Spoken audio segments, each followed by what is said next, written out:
Bismillahirrahmanirrahim. Alhamdulillahirabbil alamin. Allahumma sholli ala sayyidina Muhammad wa ala ali sayyidina Muhammad. Assalamualaikum warahmatullahi wabarakatuh. Halo teman-teman, apa kabar semua? Mudah-mudahan teman-teman selalu dalam lindungan Allah Subhanahu wa taala. Amin. Alhamdulillah, di video kali ini saya akan membacakan pertanyaan dari teman kita. Oke, so di sini mbaknya tanya seperti ini. Mbak, apakah kita bisa pilih majikan pada saat di PT? Ya, jadi di sini menurut pengalaman saya pribadi, waktu itu kan saya juga numpang proses di PT ya teman-teman. Jadi di sini tergantung PT-nya Mbak ya. Misalkan ya kalian yang mungkin pertama kali kepingin kerja ke Singapura dan kalian melihat postingan yang ada di Facebook ataupun di YouTube kayak gitu kan. Jadi dari sini pasti kalian bakalan berpikir, wah enaknya pilih majikan Melayu, nanti bisa sholat. Wah, enaknya pilih majikan Chinese, nanti bebas, di sana masakan pun juga simple-simple. Jadi di sini kan timbullah suatu tanda tanya buat teman-teman semuanya. Jadi di sini tergantung PT-nya, Mbak. Kalau PT saya, waktu saya numpang proses di PT Madiun ya. Jadi di sini waktu job saya turun, itu langsung interview majikan.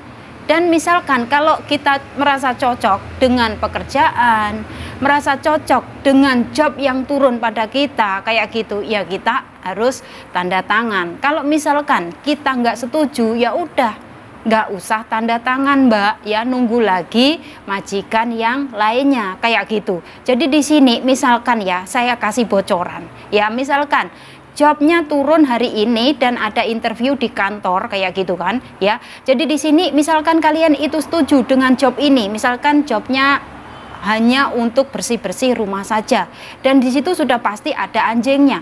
Misalkan kalian berpikiran bahwasanya nggak maulah, takut sama anjing nantinya digigit lah apalah, kan itu bisa menyebabkan rabies ya teman-teman, itu sangat berbahaya sekali misalkan ya.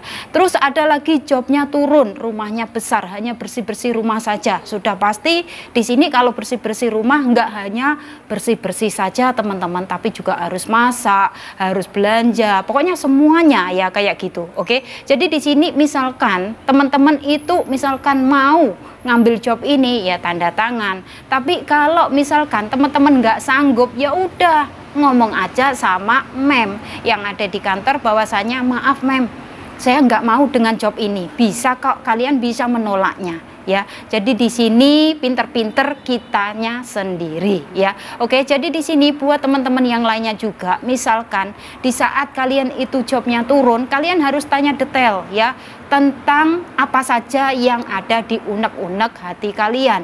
Jangan sampai di saat interview datang kalian hanya ngomong iya mem, iya mem, iya mem. Nanti setelah datang di Singapura kalian kaget.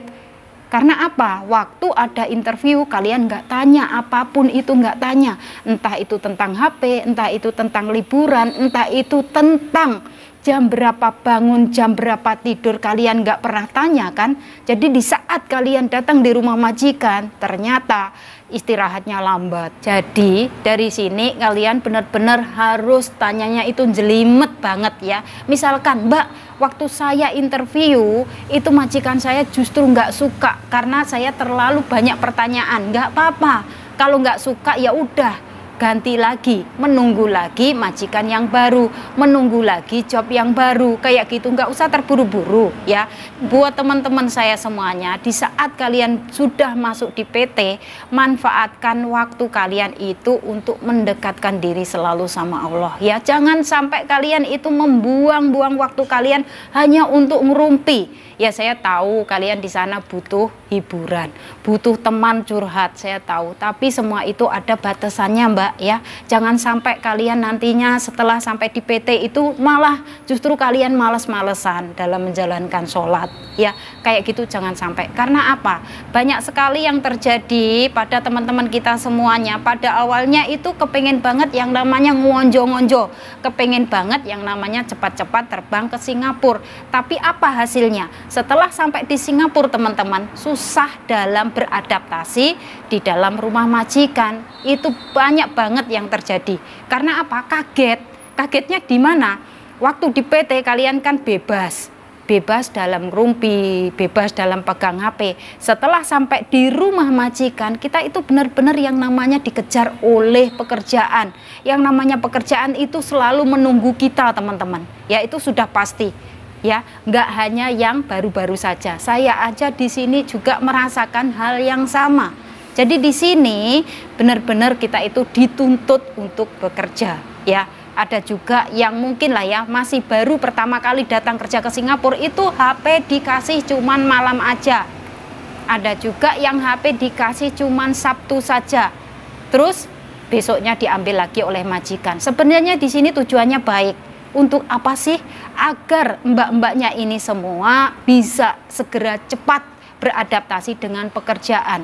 Kalau misalkan kalian itu sudah pinter ya, menghandle semua pekerjaan itu sudah pinter, sudah pasti majikan kalian akan ngasih HP pada kalian semuanya, ya. Nggak jauh cerita dengan saya. Waktu saya datang pertama kali kerja ke Singapura, teman-teman, ya, saya itu 2 tahun pertama nggak ada HP. 2 tahun pertama saya nggak ada libur. Tapi semua itu saya jalanin, semuanya penuh dengan kesabaran. Kalau saya nggak sabar, sudah pasti saya akan pindah majikan. Dan itu membuat saya rugi besar. Karena apa? Setiap pindah majikan kita dikenakan potongan oleh agen lagi. Setiap pindah majikan kita akan dikenakan potongan lagi oleh agen.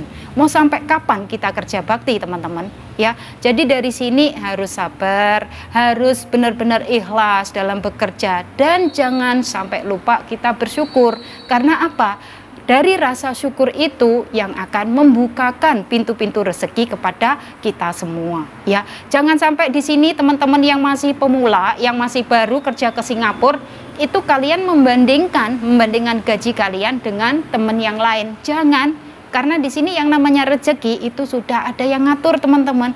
Rezeki kita mungkin segini. Nanti siapa tahu kita tambah kontrak lagi, naik menjadi mungkin dinaikkan 100, mungkin dinaikkan 50, ya kita kan nggak tahu. Jadi dari sini kita jalanin dulu sementara, ya. Karena apa?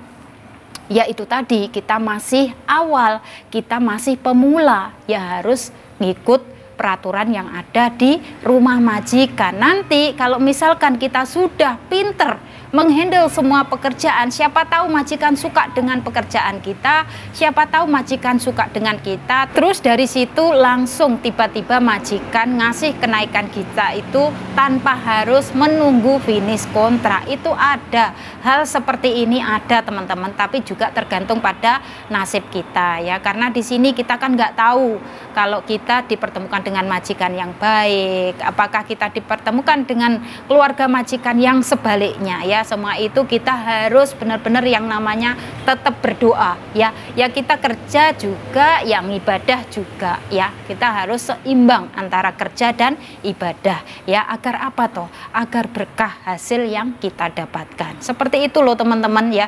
Sebenarnya kalau kita itu bekerja terus tanpa diiringi dengan ibadah, ya, itu hasilnya benar-benar nggak sempurna, teman-teman. Karena apa? Nanti ada aja, ya. Nanti nggak tahu dapat, misalkan ya, dapat tabungan, sudah ada tabungan 50 juta, nanti tiba-tiba ada aja masalahnya. Tapi misalkan kita itu kerja sambil ibadah juga kayak gitu, insya Allah nanti dari sini hasilnya justru menjadi berkah. Terus di sini buat teman-teman semuanya, ya, nanti misalkan kalian sudah setuju dengan job yang kalian terima itu, sudah dari situ kan kalian tanda tangan. Dan kalian harus tahu teman-teman berapa sisa potongan yang akan kalian terima. Karena selama proses potongan gaji, mungkin ada yang 6 bulan potongan gaji, mungkin ada yang 8 bulan potongan gaji. Nah itu kan setiap bulannya kita masih menerima sisanya. Jadi dari sini kalian harus tanya berapa sisa yang saya terima setiap bulannya. Sudah pasti di sini teman-teman semuanya kan punya pikiran kepengen yang namanya kirim uang ke keluarga yang ada di Indonesia meskipun masih dalam proses potongan gaji.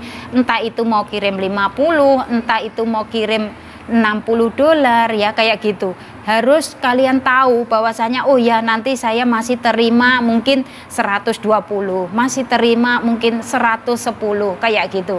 Jadi di sini penting banget harus dipertanyakan di saat interview juga ya. Dan buat teman-teman semuanya, misalkan kalian nggak mengambil libur, itu kalian juga akan mendapatkan uang ganti ya dari majikan. Kalian harus tanya juga tentang uang libur ya, itu penting. Karena apa? Kalau misalkan nggak tanya, ada juga majikan itu yang akan diam. Uang libur kan juga lumayan, mungkin ada yang terima $20, mungkin ada yang terima $21, kan lumayan. Bisa buat beli pulsa, bisa buat beli jajan, dan lain sebagainya. Oke teman-teman, semoga saja sharing dari saya bisa bermanfaat. Nggak lupa juga di sini saya selalu memberikan support, memberikan dukungan, dan juga memberikan doa buat kalian semuanya. Semoga diberikan kemudahan, kelancaran, semoga dipertemukan dengan keluarga majikan yang baik. Semoga kalian merasa betah nyaman tinggal di rumah majikan sampai finish kontrak. Kalau bisa jangan sampai pindah-pindah majikan. Oke, dan saya akhiri sampai di sini. Akhir kata, wassalamualaikum warahmatullahi wabarakatuh. See you on my next video. Bye bye.